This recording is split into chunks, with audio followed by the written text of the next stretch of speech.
कैसा महसूस करेंगे जब देश के होनहार छात्रों को कॉलेजों में यह नोटिस दिया जाए कि यदि वो एक फलाना जी की रैली में नहीं आएंगे तो उनको इंटरनल मार्क्स नहीं मिलेंगे और यदि आएंगे तो इंटरनल मार्क्स भरपूर दिए जाएंगे।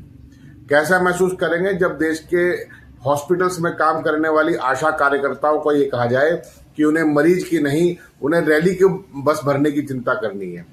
कैसा महसूस करेंगे जब देश के कुपोषण से लड़ाई लड़ने वाली आंगनबाड़ी कार्यकर्तियों को ये कहा जाए कि वो भीड़ को भरकर बसों में लाए ताकि वो फलाना जी की उस रैली को संबोधित करते हुए देख सके जिसके लिए भीड़ इकट्ठी करने का काम किया जा रहा है। कैसा महसूस करेंगे जब व्यापार मंडल के लोगों को भी दबाव देकर कहा जाए कि आप वहां पर भीड़ लेकर आइए।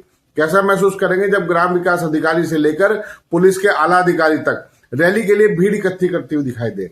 मेरी नजर में ये एक तानाशाही का दौर है और ये तानाशाही तब दिखाई दे रही है जब हरिद्वार में अमित शाह की रैली 7 मार्च को बैरागी कैंप में हो रही है और बैरागी कैंप में उस भीड़ को भरने के लिए भाजपा के पास न अंधभक्तों की फौज है, न जो गले में पटका डालकर घूमने वाले तथाकथित हिंदू रक्षक दल के लोग जो है, ना तो उनकी फौज मिल पा रही है।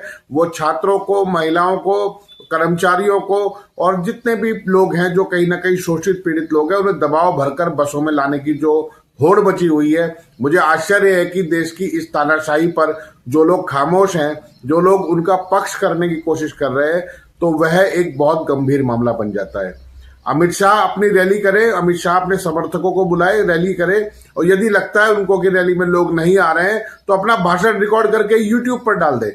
क्या जरूरत है इस सारे तामझाम को दिखाने की, दिखावा करने की, जब आपको चुनाव आयोग की गुलामी और वोटों की चोरी से जीतना है।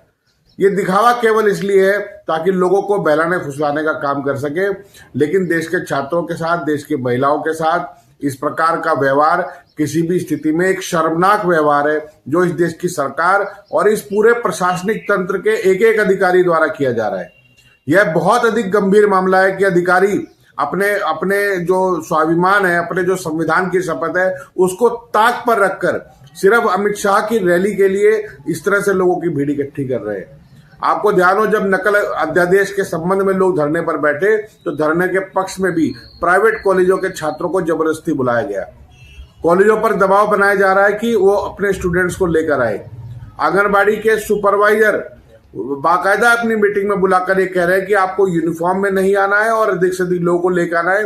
भारतीय जनता पार्टी के दुम छल्ले हर एक बस को भरने के लिए अनुचित दबाव बनाने का काम कर रहे हैं। मैं तो ये कह रहा हूं कि एक चुनाव अभियान के लिए, चुनाव में वोट डलवाने के लिए लोगों को बूथ पर बुलाए और बसों में भरकर अमित शाह की रैली में ले जाए। इससे बड़ी घृणित स्थिति उत्तराखंड सरकार की हो नहीं सकती। सरकार अपने समर्थकों को, अपने जो पक्ष के लोगों को अपने रैली में नहीं ला पा रही है, इसलिए जबरदस्ती लोगों को लाने का काम किया जा रहा है। ये स्पष्ट कर देता है कि जनता ने जो लड़ाई सरकार के खिलाफ लड़ी है वो बहुत मजबूत लड़ी है और बहुत ताकत के साथ लड़ी है। आज भारतीय जनता पार्टी की समाप्त होती जा रही लोकप्रियता इसीलिए दिखाई देती है कि वो दंगे कराने की भी कोशिश कर रहे हैं, धार्मिक ध्रुवीकरण की भी कोशिश कर रहे हैं और रैली में बुलाने के लिए लोगों को प्रताड़ित और उत्पीड़न करने का भी काम कर रहे हैं। ये सब चीजें भारतीय जनता पार्टी की सरकार की घटती हुई लोकप्रियता, शून्य होती लोकप्रियता और उनकी चोरी, उनके भ्रष्टाचार, उनके संगठित लूट का पर्दाफाश कर दे रही है। मैं आप सब लोगों से अपील करूंगा कि लगातार पूरी शक्ति के साथ इस तानाशाही सरकार के खिलाफ खड़े होने का काम करें और लगातार इस सरकार के खिलाफ जनजागरण का काम करें और यह भी बताएं किस प्रकार से लोगों का शोषण करने पर, उनका उत्पीड़न करने पर ये लोग उतारू हो गए हैं। देश को बचाइए, प्रदेश को बचाइए, उत्तराखंड को बचाइए। जय हिंद, जय भारत।